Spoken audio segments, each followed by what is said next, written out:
All right, Gemini. For your mental space, we have the moon. I always think about, because you see the moon card here, but it looks like the sun kind of around it. Moonlight is sunlight. It's just reaching the earth in a different way, right? It's being reflected off that moon onto us.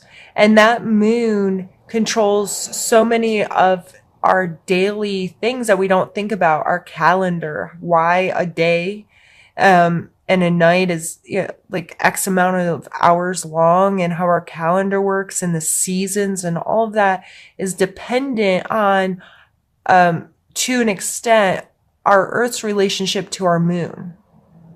But again, that moon is just kind of like a filter. It's making the same information that the sun sends us, the same energy, the same, however you want to think about it, the same light. It just arrives here in a different way. So to me, this has a lot to do with our perspective and being willing to see that, you know what, sometimes we're looking at something and it looks one way in the daylight. It may be beautiful and amazing. You're looking at maybe an extravagant garden or house or whatever. And then the moonlight comes and you look at it and it scares you. Or it seems there's something about it that doesn't sit right with you. It's the same place. It's even the same light. But just because it's hitting it in a different way, it can change our relationship to it. So mentally, there may be some of this going on. Okay, having to evaluate. This is the thing. How am I looking at it? Has my perspective on it changed? Why has it changed?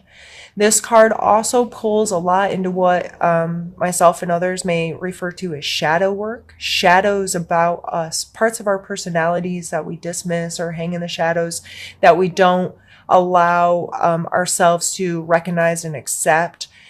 Things mirroring can come into play, as in what stands out or what you dislike about someone the most may be something within you that you dismiss or you don't give time or attention or acceptance to. This can get really, really deep, and just depending on your mind frame at the moment, mentally, these energies in general may be affecting you right now or be playing on your mind, weighing heavily, and it's something that you're thinking about. If you have any more comments, questions, or concerns regarding this card or any cards, please feel free to reach out to me. I like to have conversations with people. I'm more than open and willing to do that with you. In your physical space, we have the Five of Wands. Now, they're obviously fighting, right? It looks like there's some kind of battle being waged here. However, they look like juveniles. They're not dressed like with swords and armor and that kind of thing. They look like kids. And you think about kids play fighting and roughhousing. You think about any kind of martial art or most any kind of sport. You need a certain level of competition or conflict or hands-on experience to become good at it. So this card always brings to me the mindset of, I can approach conflicts as a problem, or I can approach conflicts with an attitude that I can learn from this. These people are going to teach me to be better. These people, this is an opportunity for me to learn. This is an opportunity to test myself. What is my skill set? Who am I? What is my relationship to participating in this kind of behavior? And is my perspective one that sees it as a benefit? I see that through challenging and tough moments that I can learn and I can grow and things can be bigger and better. And I'm going to be better if I'm willing to approach this conflict from a place of eagerness to learn from it. So in your physical world, this could be friends, family, co-workers, anything, absolutely anything. And if you go into any conflict from that mindset, you may be amazed at how differently you feel about it, and how different your emotions attach to it. Speaking of emotions, your emotional card is Judgment. So, emotionally, you may be very connected to judging, being either judging other people, judging yourself, feeling judged by others, feeling like you have to maintain some kind of standard to be quote unquote good or okay with them. Emotionally, that can be a very taxing energy. I would recommend asking yourself questions based on your relationship to the word judgment. What was the very first thing you thought of? Did you think of religion? Did you think of a specific person in your life or a situation in your life? Your relationship to yourself? If you're spending time standing in a mirror picking yourself apart, is that a healthy behavior? Is that emotionally healthy for you? There's lots of little things that come into play here. It may, you may want to look into furthering your education on what that is and what that does to us, whether it be self-help guru types on YouTube, reading some kind of book, engaging in conversations with people you trust their judgment and trust that they will be open and honest with you regarding your feelings on it. That's just something you may want to explore a little bit this month and be mindful of. Call yourself on your bad behaviors. If you catch yourself judging yourself or others, why am I doing that? Why does my brain want to work that way? How can I not do that? You know, some of that kind of stuff. And spiritually speaking, we have the 7 of coins here. This card really makes me think of patience.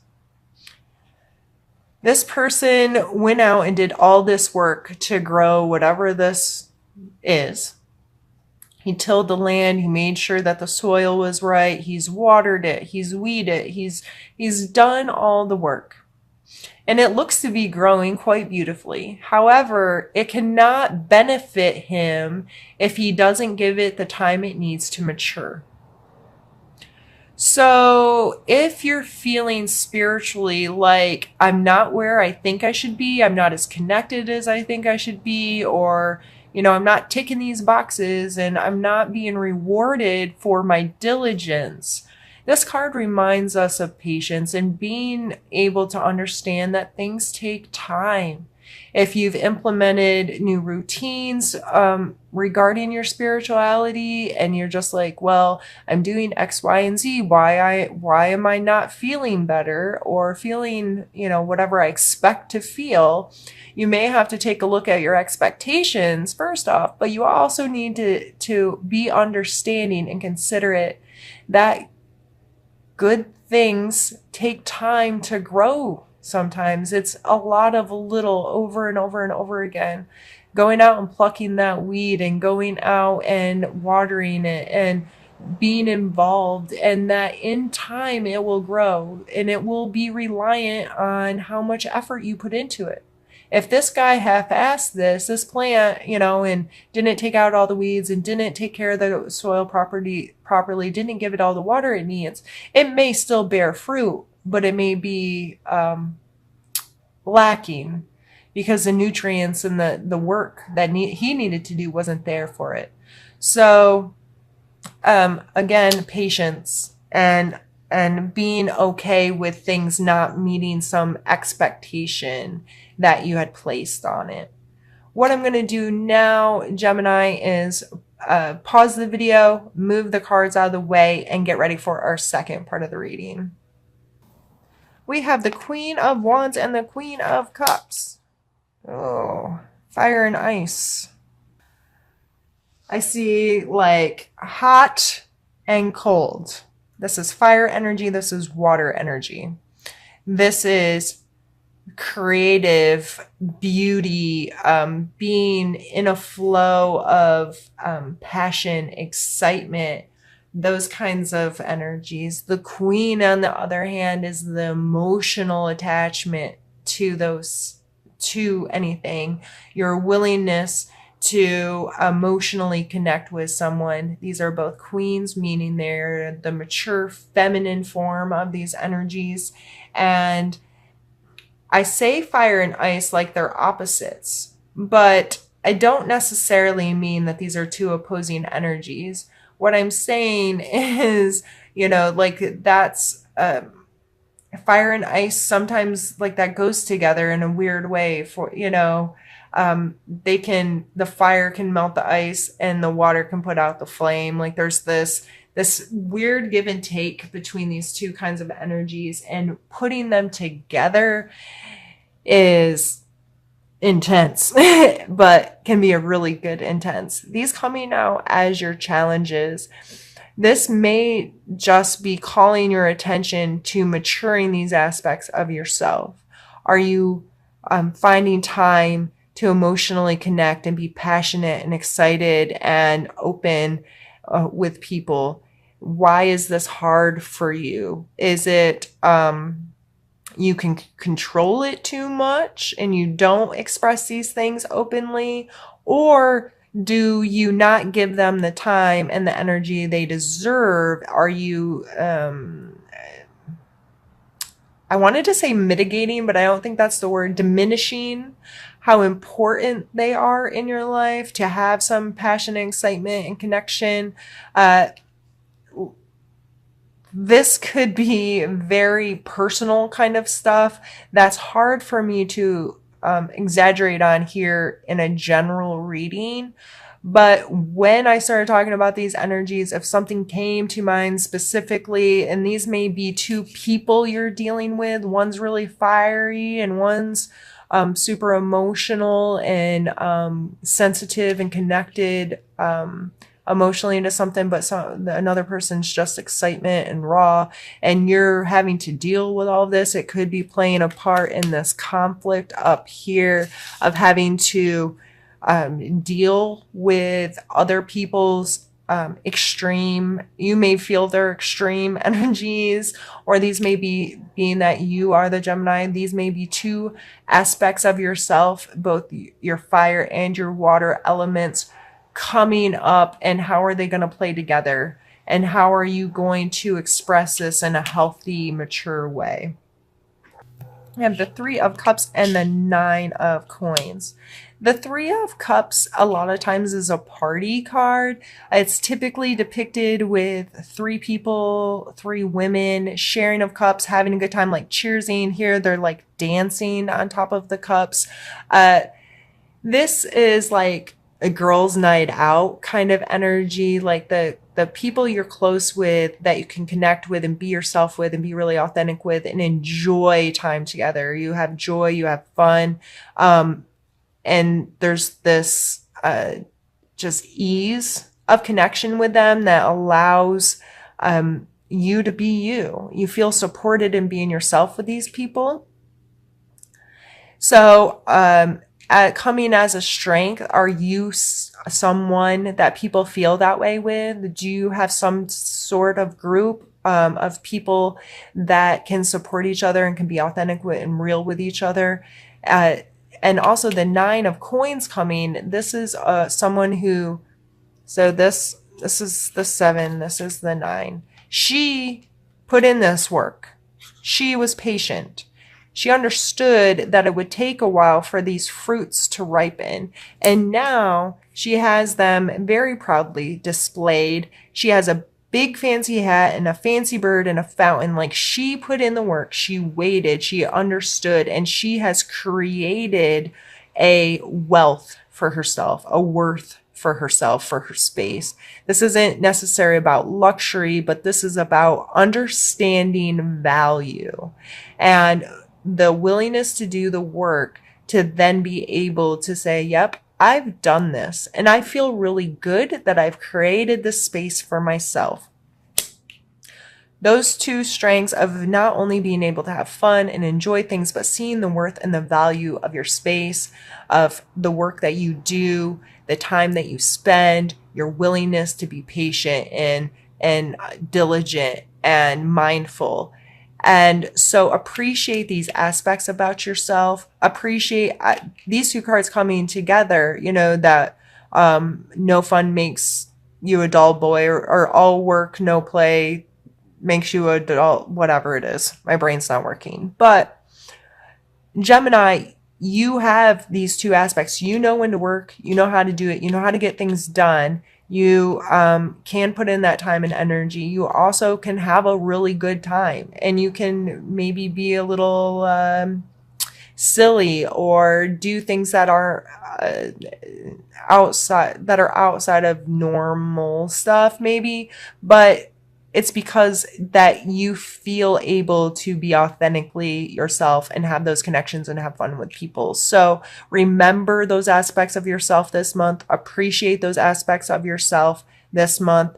And these are kind of opposite cards. Again, opposite here. There's a lot of all the different suits. We aren't heavy-handed on any one thing. We have coins, wands, cups, and oh, we don't have swords. I guess we don't have swords, but anyway, there's all elements here, and you Geminis are known for that kind of duality in your life. Appreciate it. Use it to your strength that you do have this duality. You do have these two parts of yourself, and how can you make these work together to best benefit you? This is moving away from behaviors, actions that aren't okay anymore. A lot of times this card can actually depict moving away from an unhealthy relationship with someone or something. So taking the steps necessary to physically, mentally, emotionally remove yourself from whatever the situation is.